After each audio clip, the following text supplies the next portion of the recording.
Let's put in some allied objectives. Let's put in some allied objectives. Let's attack. I'm thinking... I think London would be good. I think we need someone to take London. Absolutely. But it's too much work.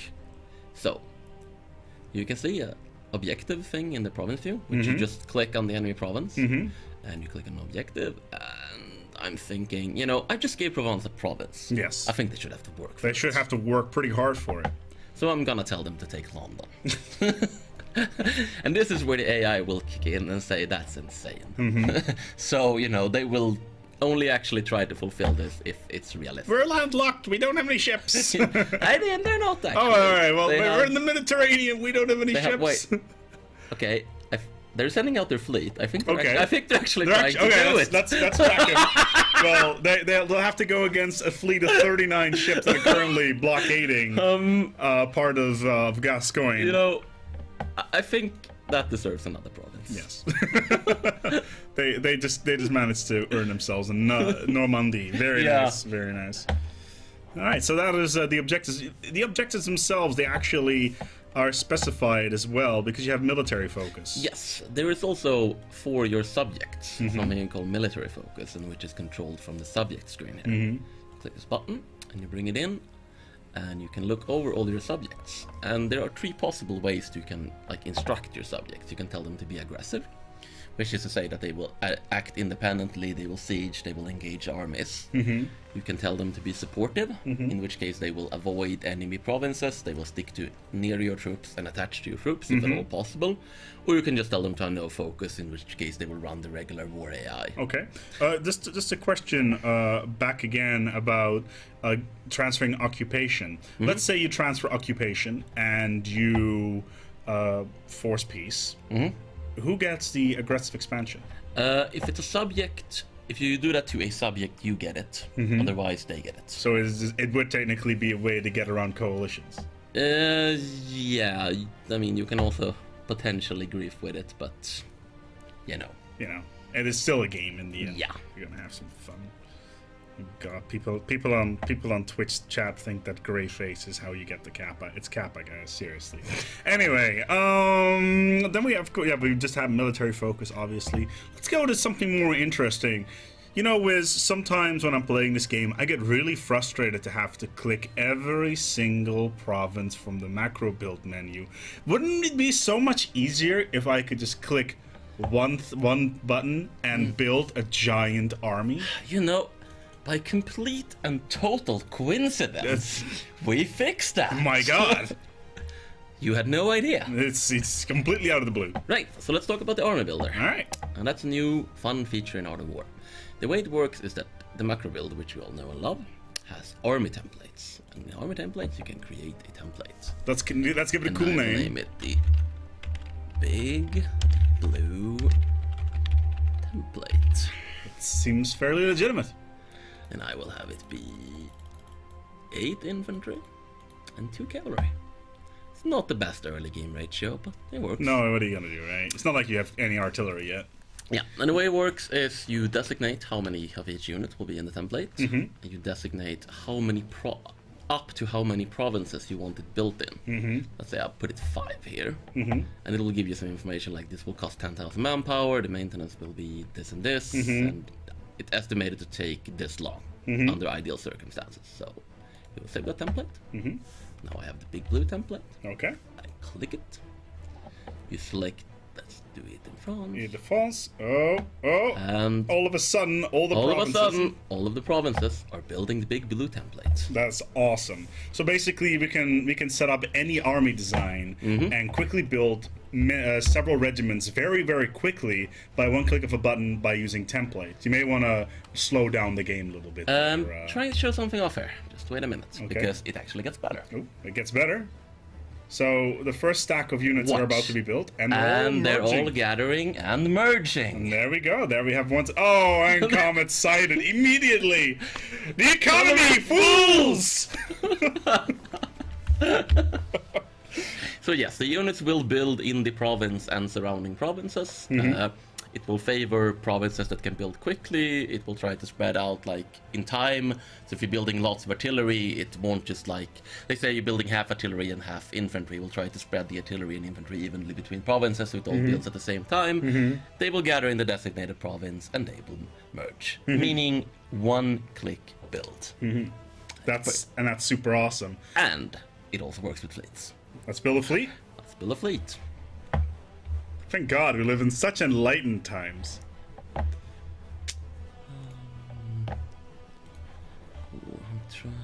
You may want to hit the naval button. Yes, there. good plan.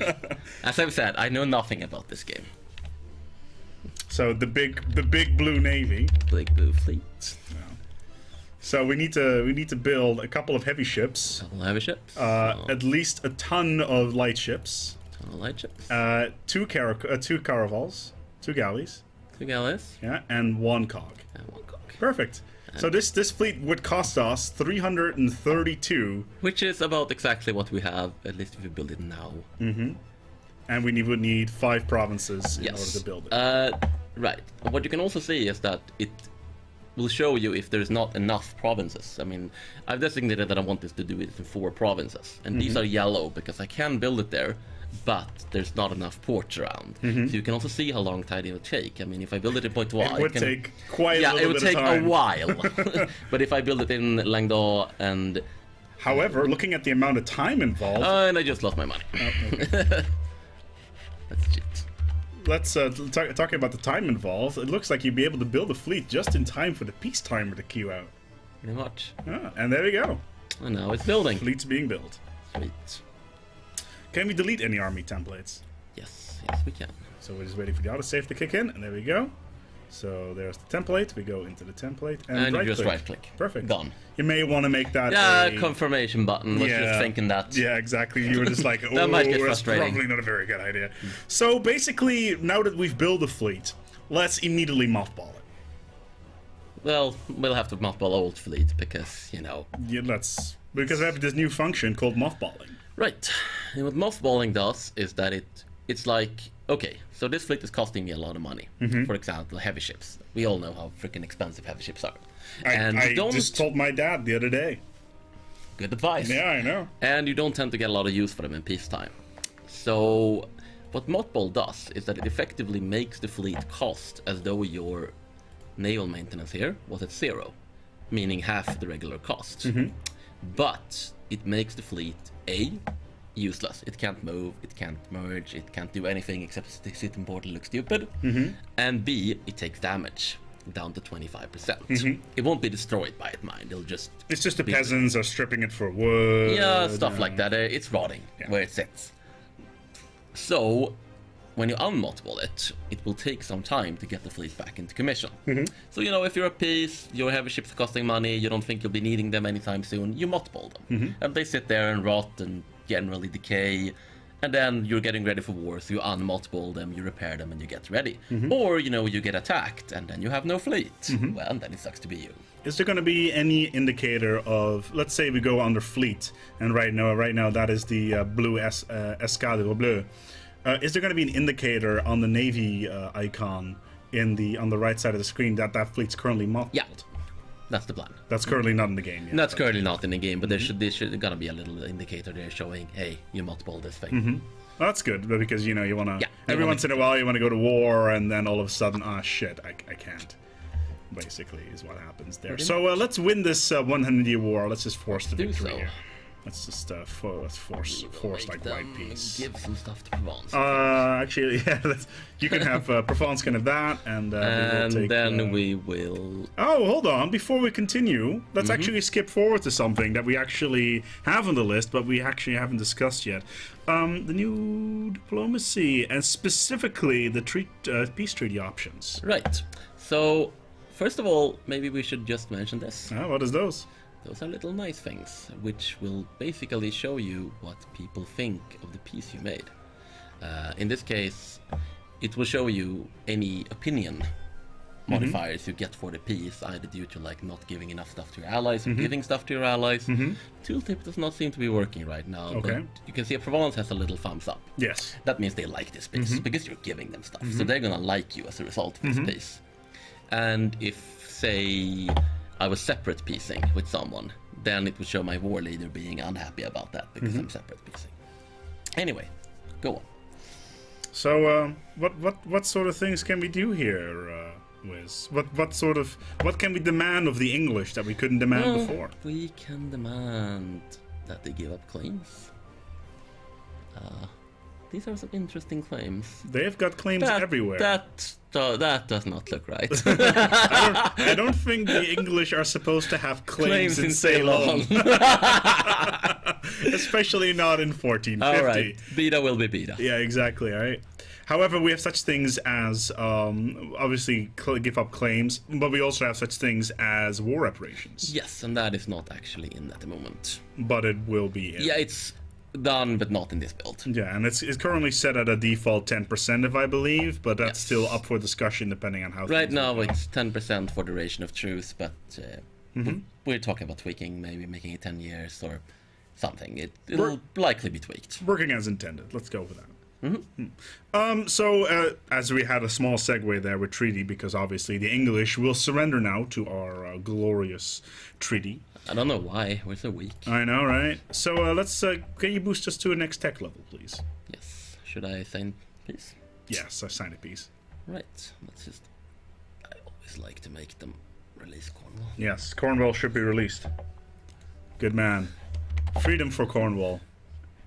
It is a great nation, after all. It is a great nation. Indeed. I mean, they have the biggest wall of corn you've ever seen. Mm-hmm. Right, so, you were saying... Yeah, here's an interesting question. Somebody's asking if you march a Holy Roman Empire nation, and the Holy Roman Empire forms the HRE as a single nation, what happens to the march? That's a good question. We'll have QA you're look at it. supposed to be able to march the HRE vassals because they have sort of a special status. Which we'll go into. So if you can march them, then probably you should not be able to. But presumably, right now, it would not actually be annexed. Okay, cool. So let's take a look here at. Did you boost our technology to the next? Let's do so. Yeah, let's. Oh, the last jousting tournament. Yep. Oh no! Forward onto glory. All right. If you insist. If you insist. It is obviously the worst of the options. But let's get more Diplotech. There we go.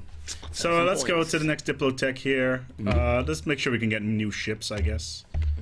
So that's gonna be a little bit of work, but I will get on it. You need more Diplotech. That's probably enough. We can now go into space. I need more Monarch mana. You've been hanging out with Don too much. Alright, here we go. So now, all of a sudden, we're Diplotech 9. Yes. And let's go for another feature. Completely legitimate. Absolutely. We're only 680% ahead of time. Don't look at that. So, this is another new feature that a lot of people have been clamoring for, and I've been asking for a very long time myself. Let's go and upgrade these goddamn ships. Right. Let's do so. First, we unmothball this thing, and we have this little button called Upgrade Ships. Which, as you might expect, upgrades ships. Because, you know, it is a kind of a pain to have to rebuild your trade fleet every, couple decades. Instead, you just put your fleet in one of your ports, and it's 178 ducats, and kaboom. It's a bit on the pricey side, though. It's the same cost as it would be to actually rebuild the fleet. Because, you know, when it comes to wooden ships, there's really not that much you can reuse. So it's mostly just a convenience thing. And doing so puts them at 0% strength, so they will take a while to repair. And just upgrades them. Simple as that. So it's a small thing, and this is one of the few instances of when we can have nice things. Could you pause the game for me for a second? Because we need to go and pause the game for some reasons. Let's go and take a look at ship selling. Ship selling. Yeah. Very well. So I'm thinking that Navarra needs some ships. they're a vassal. Let's sell some ships. How about our friends in Crimea? I would just like to point out that Provence has rewarded my generosity by declaring me a rival. I don't think that should be technically possible, but you know. So Provence has rivaled France, of all things. I think we need to give ships to Theodora. Right. Let's see. Theodoro. I cannot sell ships to them because they have no fleet in Theodorian supply range. Aw. I mean, I think people in the chat are already screaming that Teodoro is the new Byzantium. Let's sell Let's to... stick to Granada. I'm thinking Granada. We can't needs sell the some Granada shit. either. Yeah, They won't, it's totally. big... They won't accept, but We can do it. that's fixable. So I'm thinking I would like to sell them this fleet.